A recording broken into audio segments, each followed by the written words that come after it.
Welcome back. I am John P. Today we are going to be talking about 5 things that entry-level watches just don't do, or these are qualities that watches that are maybe a little bit more affordable and geared towards a newer collector, also going to have a much lower price point comparatively to some of the more higher end offerings out there. These are going to be things or qualities that they are very unlikely to have, but also I'm going to share with you my opinions as a watch dealer and a longtime collector on why I don't think much of this matters anymore in the year 2022. On the wrist today, I actually have an entry-level watch, an affordable Seiko 5 Sport collaboration with Rowing Blazers. You can see more about this on my Instagram, TheRealJohnP, as well as what goes on behind the scenes at DelReyWatch.com. So, the first thing that entry-level watches typically do not have is intricate finishings or finishings at all on pieces or parts of the watch that you just can't see. Now, this doesn't really make sense to many people, but I hear this all of the time from the collectors that generally gravitate towards high-end independents as well as Patek Philippe and some of the others. Some of these brands, notably Patek Philippe, will polish or decorate even things like the undersides of the screws with kind of the mentality that everything should be done to the utmost degree in terms of finishing, fit, and quality. And that is kind of why, or certainly one of the major reasons why some of the more expensive or costly watches on the market do have this cost, right? They're finishing pieces of the watches that you just can't see. Now, this is something you're just not going to see in a watch under $1,000 or even in that price point. This is going to be in watches over $10,000. And even in that range, most of these brands don't do it because the only person that will ever see this is the watchmaker. So you do have the brands that, maybe even have pulled back on doing this, but historically, like the Patek Philippe's of the world, you look at some of the screws outside of the case and they truly are beautiful. Once again, it doesn't really affect the functionality, but it's kind of one of those talking points that certain brands have liked to use. Now, next is complications.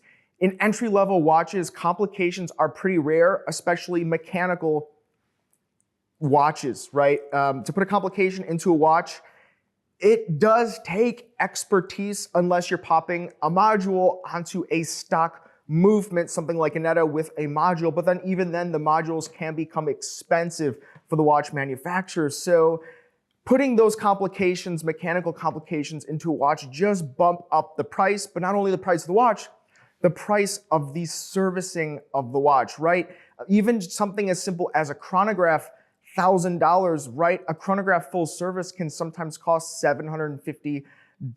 So you start getting into that range of full service costing the price of the watch. And that's when the watch really, in order for the brands to justify or offer warranties on these watches, they have to be more expensive, right? At the end of the day, the watch companies are a business, so they do have to make sure the pricing makes sense for the costs, including the labors and materials that they're putting in. Now, with quartz, they can put some complications in there more affordably, but that takes us into a different part of watch collecting that I'm sure we'll talk about in the future in other videos. Now, with the brands and kind of what they're offering, we have guarantees of timekeeping. Now, even this Seiko, when I do a Seiko video, and I know I'll see it in the comments below here, Seiko collectors want to talk about how their Seiko is keeping COSC standards running in time of, it's 0 seconds per day. I get it, it's possible, and it may even be likely. But the brands generally in an entry-level watch are not getting the COSC, the COSC certification for timekeeping to make the watch a chronometer. It does cost them money to do this, but also if a watch is not keeping that COSC standard and they didn't use the absolute best components and put the watch through as stringent testing, the watch is going to come back under warranty, and then they're going to have to make sure that the watch is keeping that timekeeping standard. And even though something like this is going to potentially keep COSC timekeeping, the brands are not going to guarantee it because so many of them are likely to come back and they put a lot of time and energy and effort into it, and the price of the watch didn't make sense for the amount of labor they'll have to put back in either replacing the movement in the case of a Seiko or regulating the watch. So once again, it comes down to the costs, and the cost certification is not that expensive compared to some of the prices of watches. But once again, when you start getting into them handling and maintaining the life cycle of that watch, it can become difficult for them to really guarantee the timekeeping standards.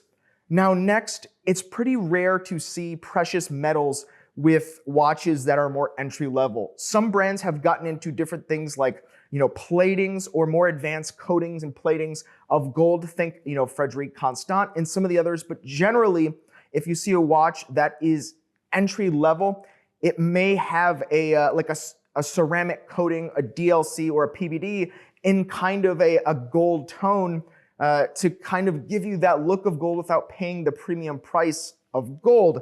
And with gold, the gold is actually going to be a softer material than the metal. So this can sometimes make working with the watches a little bit more difficult for the manufacturer. And ultimately, if you are getting an entry-level watch, a lot of these watches tend to be watches that people want to wear every day. You get something in precious metal, it's going to attract scratches, dents, dings, so on and so forth. So I think it actually makes a lot of sense for the entry-level watches to be in stainless steel or something coated, just because of what it is. But that's my opinion. Let me know what you think in the comments below. Now, next, we talk about the cases. This is something often overlooked, and I think it's probably because of the standard that Rolex may have set. You look at some Rolex models and they have that kind of angled edges on the lugs, that chamfer, and that's a telltale sign to see if an older Rolex watch has been polished, how much of the chamfer or that angle is left over. And Tudor has started introducing these chamfers onto their watches, but they're not as crisp as Rolex used to have back in the day. Nonetheless, I digress. When it gets to the cases, a more entry-level watch is generally not going to be able to have as many types of angles and finishings on the case because it requires more changing of the machining and the tools to pull this off. When we talk about entry-level watches, typically the watches do go through assembly lines. Even watches outside of entry-level, a lot of watches are put together in a fashion reminiscent of an assembly line or an actual assembly line. So to be able to kind of jump between types of polishing, casing, brushing, and jump between machinery like that adds cost, adds complexity, lowers the ability for them to scale, the economies of scale, and it just makes a more expensive production process, which is going to bump the price of the watch up too high. And then the brands are going to start getting to this area of not being profitable, which actually seems to be a developing strategy. So I do want to touch on that some brands today actually have what appear to be kind of loss leaders, as they call them, right? These are going to be products or watches that a company may break even or really lose on for the most part when you factor in all the costs of those goods being sold. The watch brand is willing to lose a little or break even. In exchange, they are gaining you or us as customers, and maybe you'll get into watches that have thicker margins for the brands. Today, the watch industry is so competitive because of micro brands, lower overheads. Some of these micro brands don't have offices. Some of these micro brands will produce the watches on demand when you check out on their website, or they pre-order on things like Kickstarter.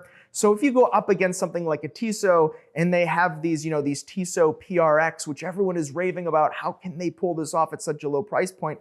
I would be shocked if they're turning any profit at all.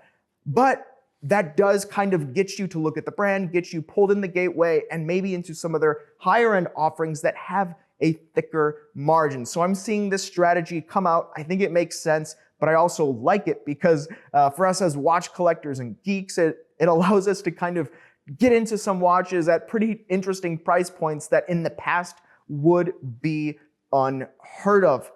So guys, what do we think about this? Is there anything else that maybe you found higher end pieces or much more expensive pieces to have that you just wouldn't see in an entry level watch? I think as time goes on, we're seeing more of these features that were historically in higher end or more expensive watches come down and trickle into these more approachable price point watches because of things like micro brands, but I want to hear your opinions and maybe even model suggestions in the comments below. Guys, please do not forget to check out delraywatch.com, where we buy, sell, and trade watches, and you can find me on Instagram, The Real John P. Thanks, guys. You've been chatting with John P.